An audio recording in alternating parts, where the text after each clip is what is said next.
Hello, everybody. Thanks for those cool comments for that last story. I'm going to try and bring out a story every day. It might not be every day. Um, I'll try to keep some of them funny and just some cool adventures. But I've been talking to my brother for years and telling him he should write some of his adventures down because he's had a unbelievable life. And he asked me to, he said, well, maybe write an introduction for the book so that he could get an idea of what to do. So I wrote a short introduction, and that's what I'm going to read to you now. And, well, here goes. So I just titled it Zululand Made. Okay. From a family that's had to leave their home in Asia Minor and carve out an existence from North Africa to Cape Town, and finally settling and thriving in Zululand, comes a story that'll take you from Zululand to England, Afghanistan, and back to South Africa on a whirlwind of adventure and a number of ups and downs along the way. Join David Boses in a book that tells the story of his life from a small humble game reserve in Zululand and the many adventures he has, often with his brother at his side. The two of them follow each other headlong into a variety of situations, often unprepared, unarmed, and outnumbered. As I sit and think about the task I have been given to write an introduction for this account of events, my mind is instantly thrown back to a whirlwind of memories and encounters that would see most people peacocking or strutting around feeling all important. But instead, the man behind the stories would dismiss all of them simply as he was just doing his job, or doing what needed to get done, or more importantly, he was carrying out his duty. The only way that I could think of introducing this book is by telling one short story that'll give a small insight into David's life and no doubt make you want to carry on reading from cover to cover. In the order of the events of this book, this is very random, but it's bloody funny, so I'm going to tell you anyway. David had agreed to take 4 cows from a small holding that could no longer look after them. And seeing as David had never farmed cattle before, it seemed like a superb idea. This is where I come in. I was on leave at that moment from one of the game reserves I was working at. And when I received the call from David saying he needed some assistance with some calves, knowing David and me always being ready for some fun, I jumped up and rushed over to his house. When I arrived, I should only have known.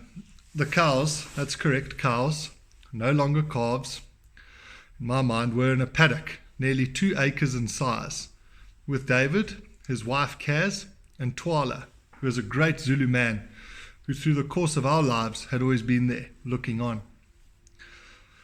So, what do we need to do? I said. He answered, we need to ear tag and vaccinate, like looking at me, like I was mad. Okay, awesome, I said. When is the cattle press arriving? This is a piece of kit used to restrain cattle and make this whole procedure run smoothly. David replied, there isn't one. It's just me and you. A short silence followed, and then David spoke. We will tackle them, hold them down, and give them the vaccines.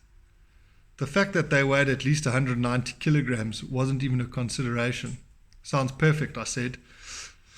Now, if the following had been filmed, I'm sure it would have broken the internet. By now, Mom and Dad had turned up to spectate. Dad was nursing some sort of leg ailment, I can't remember now. Twala looking with a raised brow as David and I entered the paddock. Instantly, the cows knowing that something was up, we managed to herd the smallest one into a corner and pounce on it, pin it to the ground and administer the vaccine. Shit, that was easy, eh? Yeah, I said back, brimming with confidence.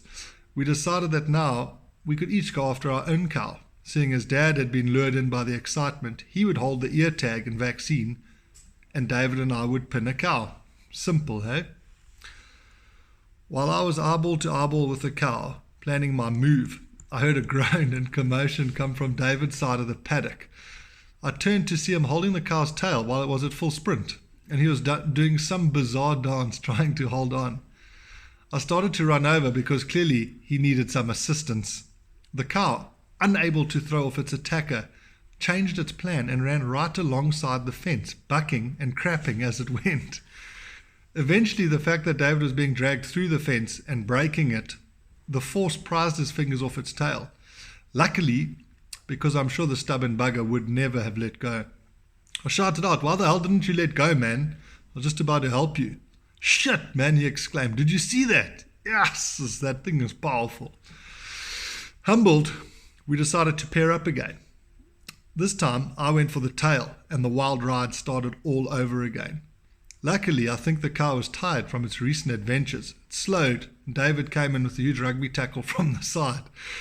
He shot slightly high and got vaulted over the cow's back and landed on his forehead, much to my amusement.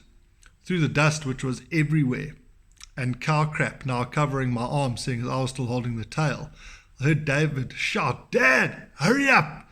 Where are the tags, man?"